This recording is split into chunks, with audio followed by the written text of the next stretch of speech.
हा, तर पुन्हा एकदा बघा हे डेरिव्हेशन कसं आहे. ओके, म्हणजे पुढचा पार्ट आपण स्टडी करूया. मग electric intensity due to charge infinite plane sheet आपल्याला याचं डेरिव्हेशन करायचं आहे. तर इथं काय आहे, ही एक चार्जड प्लेन शीट आहे. Okay, so this is a charged plane sheet.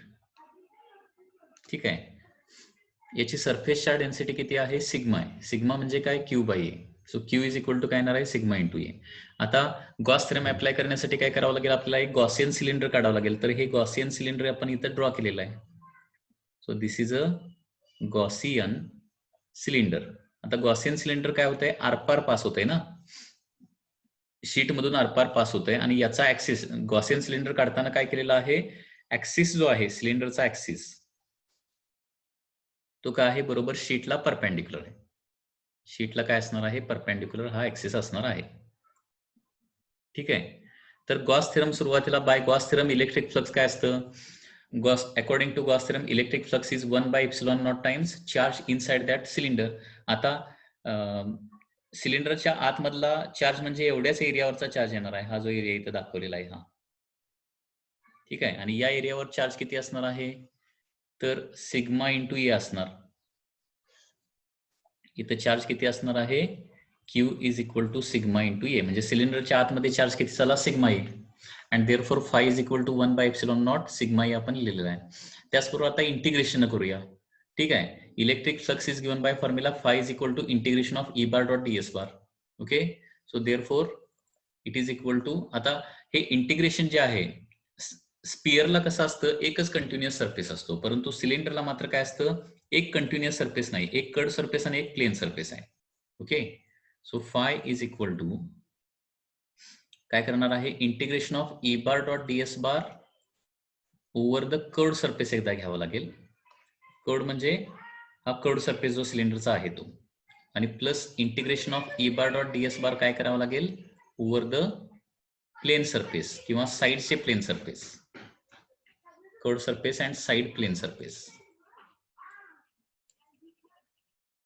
ठीक आहे, so phi is equal to नेहमीप्रमाणे काय करायचं आहे, आता इथं E D S cos theta लिहायचा आहे, plus integration of E D S cos theta लिहायचा आहे. बरोबर आहे ना, कारण ए बार डॉट डी बार म्हणजे ए बी कॉस थिटा असतं, त्यानुसार E bar dot D bar, E bar dot D S bar म्हणजे E D S cos theta येणार आहे. So this is for the curved surface and this is for side plane surface. Okay, आता बघा थिटाची value बघूया. थिटाची value म्हणजे DS बार आणि E बार या दोघांच्या मध्ये. आता कर्ड सरफेस आपण जर घेतला, हा जो कर्ड सरफेस आहे, कर्वड सरफेसवर छोटासा एरिया जर घेतला, तर तिथं डीएस बारची जर डायरेक्शन काढली, डीएस बारची डायरेक्शन म्हणजे त्या एरियाला काढलेली परपेंडिक्युलरची डायरेक्शन, हे लक्षात ठेवायचं आहे. डीएस बारची डायरेक्शन काढली तर काय येणार, ती वर येणार आहे, कर्ड सरफेस पासून बाहेर येणार आहे. आणि इलेक्ट्रिक इंटेन्सिटी कशी असते, away from the plane sheet असणार ना, अवे फ्रॉम पॉझिटिव्ह चार्ज. म्हणजे या दोन डायरेक्शन मध्ये अँगल किती येतो, 90 डिग्री येतो. म्हणजे कर्ड सरफेस साठी काय येणार आहे, theta for the curved surface किती येणार आहे, but theta for the curved surface येतं 90 डिग्री. आणि हे साइडचे जे प्लेन सरफेस आहेत त्याच्यावर मी एक छोटासा एरिया घेतला डीएस, आणि त्याला जर परपेंडिक्युलर ड्रॉ केली तर हे येणार डीएस बार. आणि इलेक्ट्रिक इंटेन्सिटी कशी असते, away from the positive charge ना, अवे फ्रॉम पॉझिटिव्ह चार्ज म्हणजे ती पण त्याच डायरेक्शन येणार आहे. This is electric intensity. म्हणजे प्लेन सरफेसला ई बार आणि डीएस बार सेम डायरेक्शन येतात. म्हणजे फॉर साइड प्लेन सरफेस, साइडचे जे प्लेन सरफेस आहेत त्याच्यासाठी थीटा किती येणार आहे, 0 डिग्री येणार आहे. मग आता हे कॅल्क्युलेशन कसं होणार बघा. So total flux phi is equal to integration of E into DS into 0, कारण कॉस 90 म्हणजे काय येणार आहे, 0 येणार कर्व्ड सरफेस साठी, plus integration of E into DS into cos 0 म्हणजे साइड प्लेन सरफेस साठी थीटा किती आहे, 0 आहे ना, कॉस 0 म्हणजे 1 येणार, इंटू डीएस फक्त येणार. आता 0 इंटू एनिथिंग म्हणजे 0 झाला ना, म्हणजे पहिली टर्म गेली, हा साइडचा प्लेन सरफेस फक्त राहिला, side plane surface. So phi is equal to E बाहेर येईल, इंटिग्रेशन ऑफ डीएस येणार, so phi is equal to E into integration of DS म्हणजे डीएस ज्याच्यावर आहे तो प्लेन सरफेस आहे. त्या प्लेन सरफेसचा एरिया किती आहे बघा, ए आहे. परंतु या साईडला ए आहे आणि या साईडला पण ए आहे. सो एकूण एरिया ए प्लस ए म्हणजे किती होणार, प्लेन सरफेसच्या साईडच्या प्लेन सरफेसचा एकूण एरिया किती येणार आहे, 2a.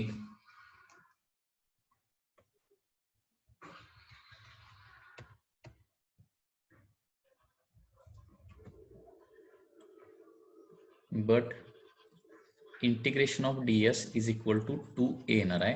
अँड देअरफोर फ्लक्सचा फायनल फॉर्म्युला येईल E into 2a. So this is the second formula.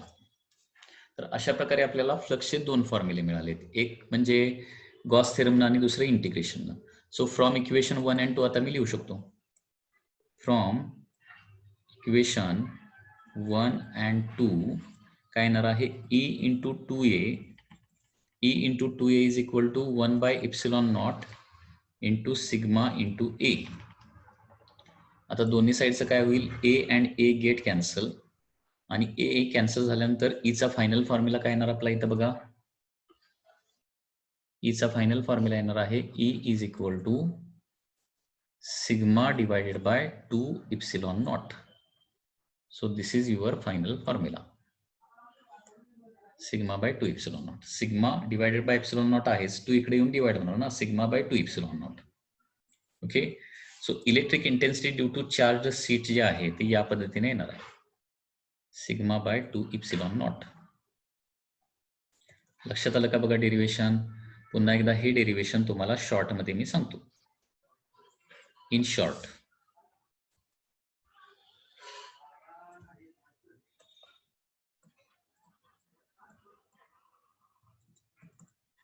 Short मध्ये डेरिवेशन बघा. सुरुवातीला by Gauss theorem. Gauss theorem नुसार काय असतं, 1 by epsilon naught times charge असतं ना, चार्ज इनसाइड म्हणजे 1 by epsilon naught, चार्ज किती असणार, सिग्मा इंटू ए. हे झालं तुमचं पहिलं इक्वेशन.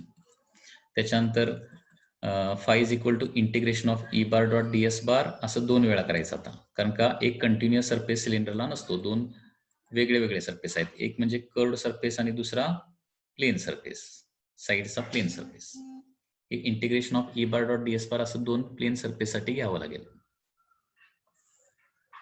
ठीक आहे. त्याच्यानंतर फाय इज इक्वल टू काय करावं लागेल, integration of E D S cos theta लिहावं लागेल, plus integration of E D S cos theta लिहावं लागेल. हे सगळं आता हे दोन दोन वेळा येणार आहे. This is for curved surface and this is for side plane surface. ठीक आहे. आता कर्व्ड सरफेस साठी थिटा किती येतो, 90 डिग्री येतो, आणि प्लेन सरफेस साठी थिटा किती येतो, 0 येतो. Theta for the curved surface and theta for the plane surface किती येतो, 0. आणि त्याच्यामुळे पहिली टर्म 0 होणार आणि दुसरी टर्म फक्त राहणार आहे. So phi is equal to integration of E D S फक्त राहणार. This is for the plane surface, plane सरफेसचं फक्त राहणार आहे, कर्व्ड सरफेसचा निघून जाणार. So phi is equal to काय येणार आहे, इंटिग्रेशन ऑफ, ओके, हे कुठलं राहिलेलं आहे, प्लेन सरफेसचं राहिलेलं आहे, हे लिहायला पाहिजे. This is for side plane surface. Okay, plane surface. So E बाहेर येईल आणि इंटिग्रेशन मध्ये राहणार D S of the plane surface. आता सिलेंडरला दोन प्लेन सरफेस आहेत आणि प्रत्येक सरफेसचा एरिया किती आहे, ए आहे, त्याच्यामुळे फाय येणार आहे ई इंटू 2a. तर हा झाला दुसरा फॉर्म्युला. सो अशा प्रकारे इलेक्ट्रिक फायचे दोन फॉर्म्युले मिळाले.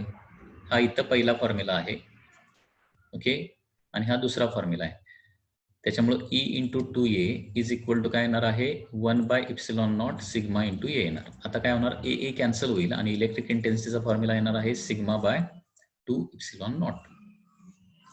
हे या पद्धतीने तुम्हाला स्टडी करावं लागणार आहे, डिस्कस करावं लागणार. ओके. आता याचा एक प्रॉब्लेम आहे, तो प्रॉब्लेम पण सोडवूया लगेच. There is one problem in the text book.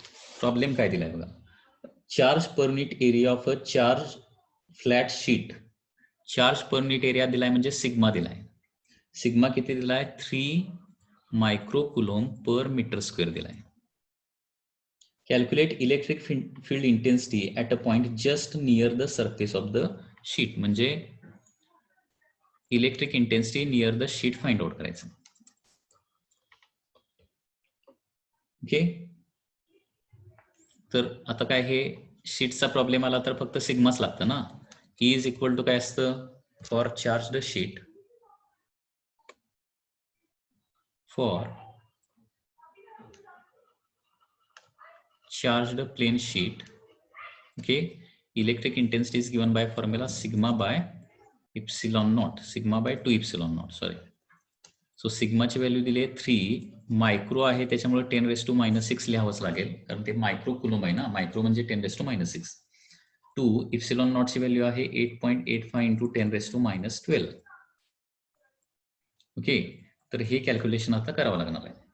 तर हे कॅल्क्युलेशन लॉग टेबलनं करून बघा. याची व्हॅल्यू येते 1.7 इंटू 10⁻5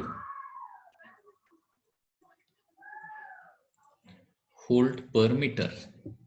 ओके, व्होल्ट पर इलेक्ट्रिक इंटेन्सिटीचे 2 युनिट आहेत. एक आहे व्होल्ट पर मीटर आणि दुसरा आहे न्यूटन पर कुलम. कुठलंही युनिट लिहिलं तरी चालेल. 1.7 इंटू 10⁻5 न्यूटन पर कुलम लिहिलं तरी चालेल किंवा व्होल्ट पर मीटर लिहिलं तरी चालेल. Okay, so in this way आपण electric intensity due to charged plane sheet study केलेला आहे. ठीक आहे, हे जे व्हिडिओ आहे ते मी माझ्या YouTube चॅनलवर अपलोड करणार आहे. त्याच्यामुळे ज्यांनी अजून सबस्क्राईब केलेलं नाही माझ्या चॅनलला त्यांनी सबस्क्राईब करा. हे सगळ्यात महत्वाची गोष्ट म्हणजे. ओके, ज्यांनी अजून सबस्क्राईब केलेलं नाहीये DSC फिजिक्स या चॅनलला त्यांनी सबस्क्राईब करा म्हणजे तुम्हाला व्हिडिओ बघता येतील.